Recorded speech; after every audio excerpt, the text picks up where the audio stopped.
Coming up on the Sports Desk, everybody gather around. You've got one last gift this holiday season. It's a look back on some of the best in 2012. We got a little bit of everything here. Torrance became a softball destination in the leap year, but even better, its prominence in the sport will grow in 2013. We visit one star who gives back to the town where his football career started by teaching and training young talent in his sport. And just like that South alum, we'll see some other young stars whose high school careers are leading to bigger opportunities at the next level. Plus, one final farewell to a monument in South Bay sports. We revisit just how important Murdoch Stadium has been to Torrance. All that coming up and more right now on the Sports Desk.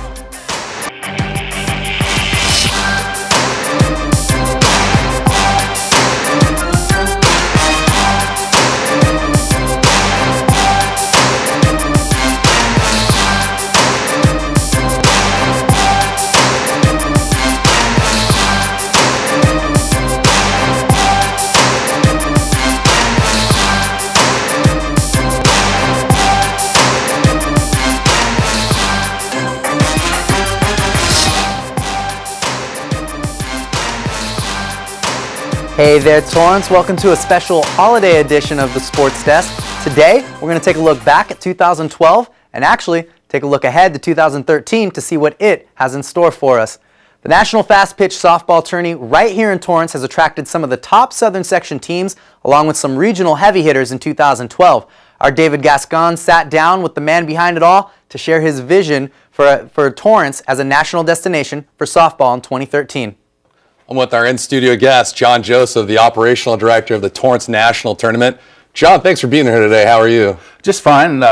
Very happy to be here. Yeah, give you a little info on the tournament. Yeah, it's going to be a lot of fun. And specifically, we're going to talk about this tournament. So let's jump right into this. This is a tournament that's not different from any other tournament except the fact that you're having so much involvement with the girls. Can you talk about specifically the tournament and what it caters to for these young girls? Yeah, basically it's a preseason tournament, and what the coaches like about it is all teams come into town and they're guaranteed 5 games in 3 days. So they're in town for 3 days.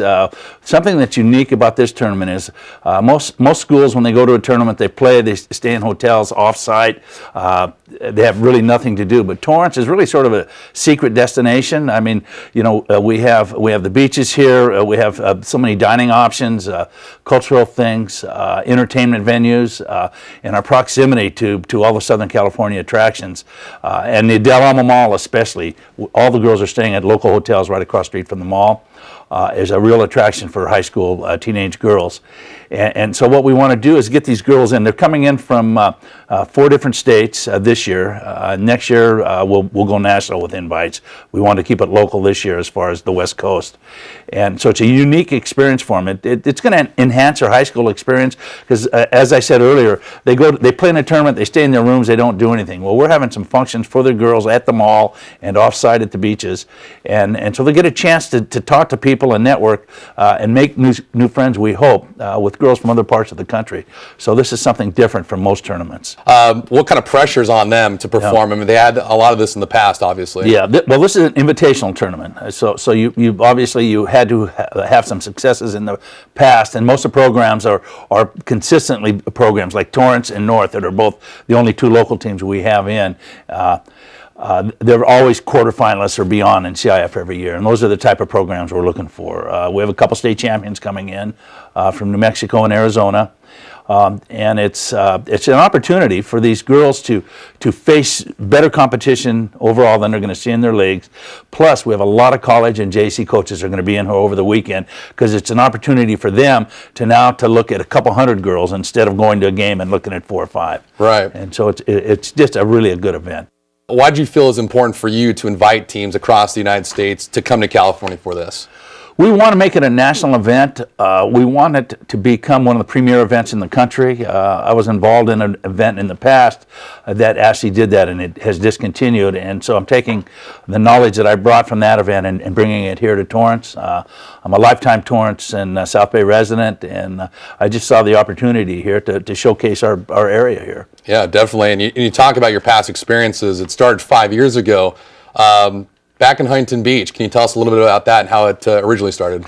Yeah, it was the ESPN Nike Faster to First tournament, and Nike wanted to get involved in the softball world, and ESPN sort of partnered with them with this tournament. We had teams from Hawaii, Florida, New York, Texas, pretty much 19 different states in the 5 years participated in it. And most of the teams were state champions or close to state champions. And what we did was we pitted 16 California teams, CIF champions and runner-ups, against top programs, 16 from outside of California. And again, it was a 5-game format. Everybody's guaranteed 5 games. Well, in an event like this, obviously you've been doing it for quite a while, so this isn't your first rodeo, but what was the motivation behind this for you? Why are you personally doing this? I retired recently, and I have 30 years of coaching at the high school level here in the South Bay at South High, Redondo, and El Segundo, and also a couple years at El Camino.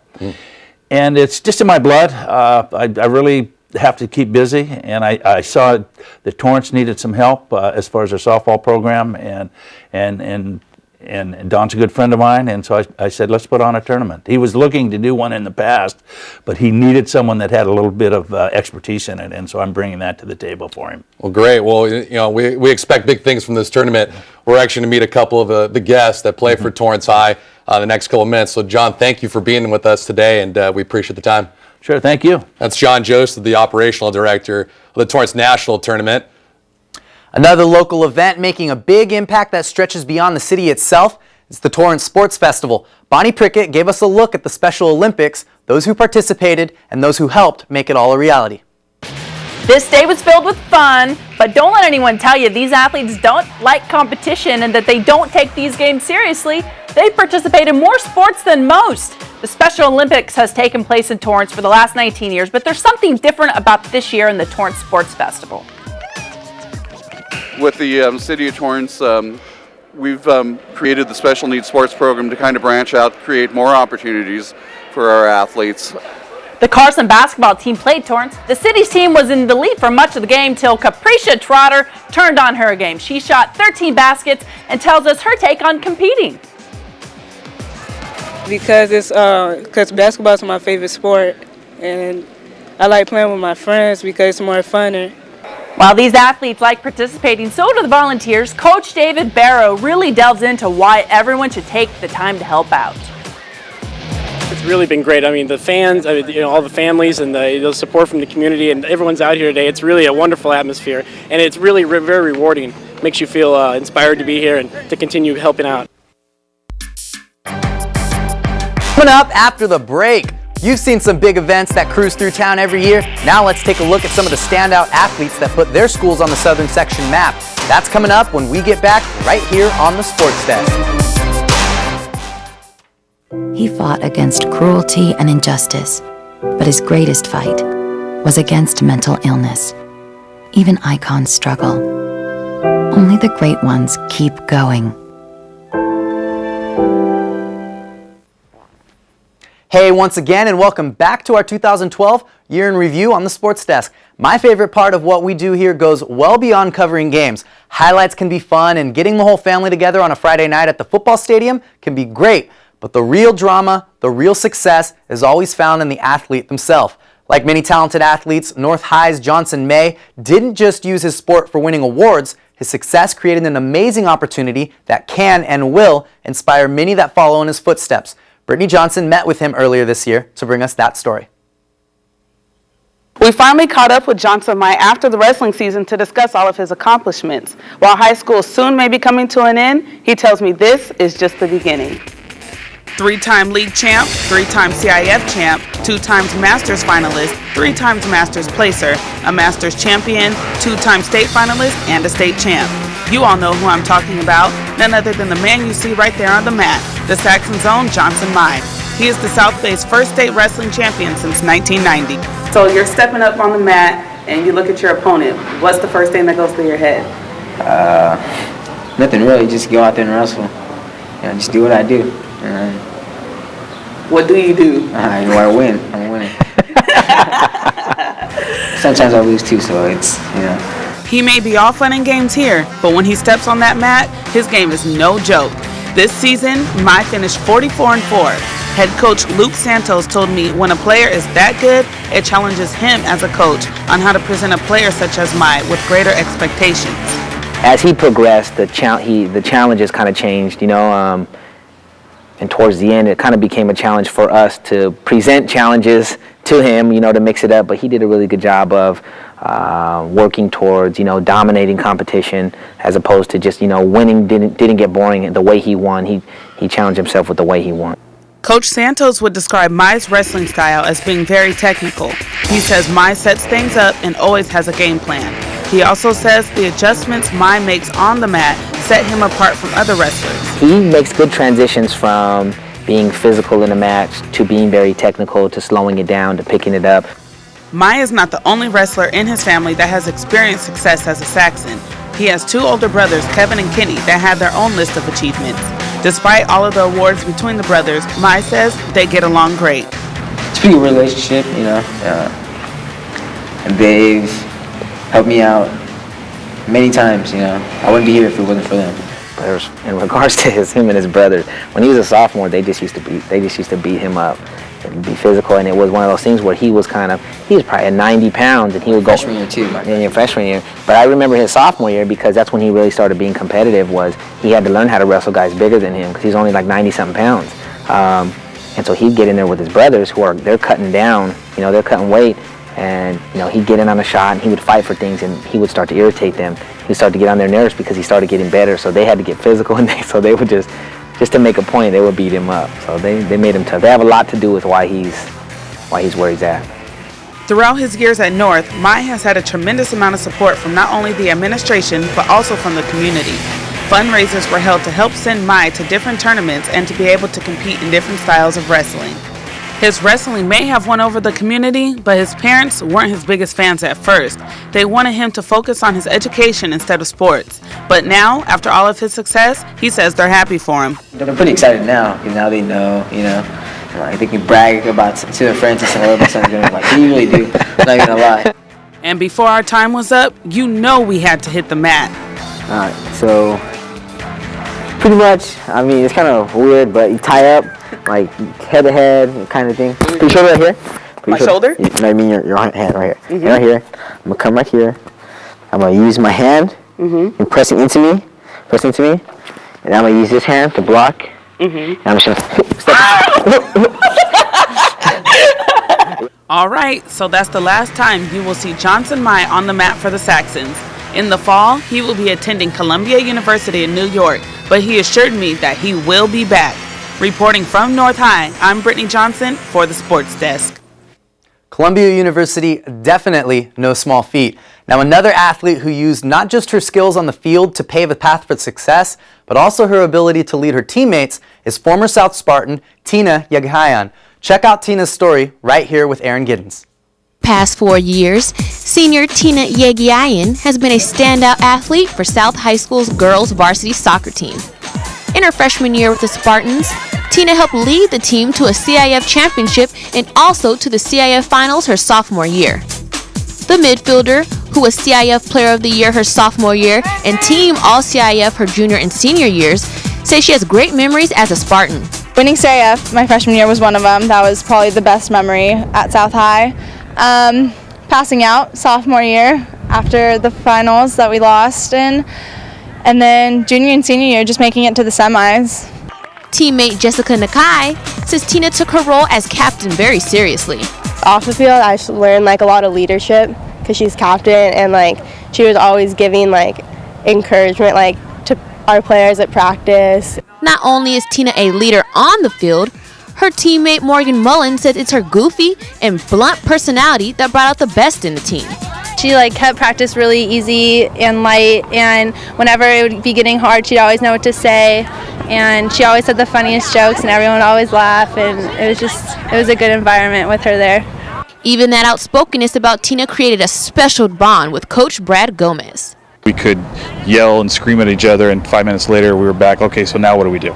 And it was right back to normal. And then it was a great relationship that I've had with Tina over those 4 years. Tina has experienced head concussions throughout her high school career and has worn headgear the last 2 years. I guess 2 concussions, and then we played in the final game, and I hit the ground, and then I collided with another girl, and we go out for the ceremony, and that's the last thing I remember. Coach Gomez says the star has that one quality every great athlete possesses. I know a lot of those great athletes, they always talk about how they have that great inner, challenge. Kobe, they talk about Kobe's inner drive. Tina's got that, and having those concussions wouldn't stop her from coming back and wanting to play. As Tina moves on to the next level of her soccer career, she hopes to leave a legacy at South High School. I would just want everybody to remember me as like the fun captain or like the fun person that would always pump them up, just the positive person, basically. It's quite clear that the soccer team will miss Tina next year as she moves on to UC Davis. Go Aggies. At South High School, I'm Erin Giddens for the Sports Desk. Coming up after the break, we got a couple more standout athletes from 2012 coming up for you, including one whose roots are here in Torrance, which is why he still gives back to this community even after his NFL career has closed. The Surgeon General issued this warning because smoking causes lung cancer. The Surgeon General issued this warning because radon can cause lung cancer. Radon is an invisible radioactive gas that seeps inside your home from underground. Protect your family. Have your home tested. Call 1-800-SOS-RADON. Radon problems can be fixed. Hi again, everybody. Welcome back to the Sports Desk, where we're taking today to look back on some of the people and events that made 2012 a special year for sports in our part of the South Bay. We pick back up with another high school athlete that was impossible to miss, this time over on the softball field. Saxon Coco Tawali'i didn't just play the most important infield position in softball. As we learned back in the spring, she did it with style. You'll see what I mean. While the North Torrance baseball team was busy bringing baseball back to North, the Lady Saxons were busy defending their Pioneer League title. One major reason for the team's success this year has to do with none other than Coco Tawali'i. The standout shortstop helped lead the team to their CIF quarterfinals this year, where they hit a wall against the St. Lucy's Regents. We should have went farther. The Lady Saxons have had a taste of CIF championships in the past, which Coco was a part of, but she didn't think her season would come to an end this fast. If you ask around, many people will tell you that Coco Tawali'i is the best shortstop in the Pioneer League, and others will tell you she's the best shortstop that they've seen at her level. But just how did she get this good? Hey, maybe it's in her genes. Well, it's a family sport. I guess it started with my mom. She played here when she went to North, and then my dad plays slow pitch, so it kind of runs in the family, and my sister went to University of Hawaii. Coach Miller says over the years, Coco has become more confident and her game has become more polished. She has learned to control the field, and as you see right here, she dominates that thing. She doesn't just play shortstop, she plays shallow left field, deep third base, deep behind the pitcher. She's all over. So how do you coach a player like Coco? Well, as far as teaching what she can do, you can't. It's just something that's you either have it or you don't. Now that her season is over as a Saxon, Coco will be attending Brigham Young University in Utah. And while most students are relaxing and enjoying their summer vacation, Coco has already started her college workouts. I did my first college workout yesterday, and I'm dying right now. I can't walk. My legs are killing me. Her high school days may be over, but Coco will always remain a Saxon. I'm going to come out here and support them. I mean, of course they were my old teammates, so why wouldn't I want the best for them? Always good to see when a young athlete like Coco is excited to come back and root for their old teammates and remember the schools they came from, which brings us to our next story. Johnny Morton is a former first-round NFL draft pick. He's a Trojan who made a game-winning catch to take down rival UCLA. He's also a South Spartan. And after an 11-year NFL career, Morton still manages to give back to his alma mater and the young football players here. The football camp will begin with the basics, and then we'll branch out into teaching technique for the specific skill sets. All of these are possible due to Morton's strategy. So we'll do a little bit of talent identification, put them through some drills to see what kids can throw, some can run, catch. I mean, there's so many different skills that you can bring to the table in football. So we'll do a little bit of assessment and then kind of ease them into their actual positions. Okay. With the talent identification, Morton hopes it will bring young players find their strengths, guiding them to success in high school. Along with the message that school comes first, Johnny Morton hopes the football campers take away some other things too. I think a lot of kids, when they grow up not having an identity, which I think my football was an identity for me. It gave me, I always felt a little bit different, so it gave me something to identify myself with and have not a purpose, but something I'm good at. And so some of these kids will walk away maybe with a little bit more self-esteem, or they might get closer with other kids. By the end of the week, campers can be armed with more football knowledge and know where they can find their place on the field. Coming up after the break, okay, we're almost wrapped up with 2012, but we still got a couple more events to look back on and reflect. You can't think of the South Bay in the summer without wanting to get in the water, and you can't think of Saturday nights under the lights without thinking of Murdoch Stadium. We'll have a little bit of both when we come back. Every day, thousands of people suffer from sudden cardiac arrest. Would you know how to help? Or would they be all alone? Learn what to do at heartrescuenow.com. Hello once again and welcome back to the Sports Desk. It's our final segment of the holiday season, our final chance to look back on some of the highlights of 2012. Before you know it, we'll be wrapping up winter sports and on to spring. Then, next thing you know, it'll be summer. Speaking of summer, living in Southern California, we all know surfers spend 365 days of the year in the ocean. But for those who are trapped inside a landlocked classroom 9 months out of the year, summer is the perfect opportunity to suit up, hit the beach, and get a little salt water up their nose. At least, that's what Jenny Phillips found out her first time on a surfboard. If you're looking for something fun to do this summer, the Perfect Day Surf Camp is the perfect place to be. Here, kids with all levels of experience have the opportunity to learn to surf from amazing instructors. Well, the instructors help me and they tell me what to do. If I fall off, they'll tell me how to improve.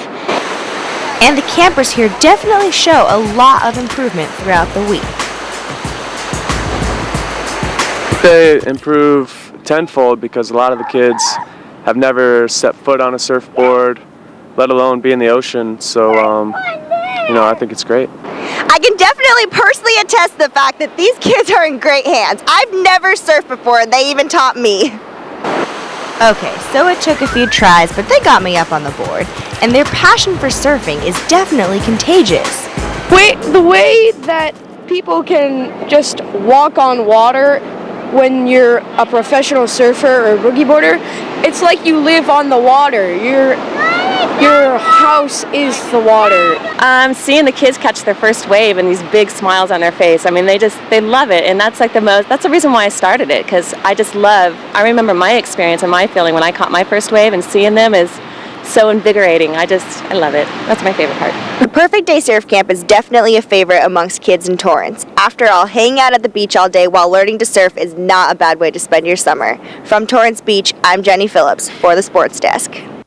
I love it. Want to know somebody else who's obsessed with surfing? Besides yours truly, El Camino football coach John Featherstone grew up right here in the South Bay and surfs our little stretch of beach in Torrance and Redondo all winter long. And in his spare time over the last 27 years, he also just happened to build one of the top JUCO football programs in the country.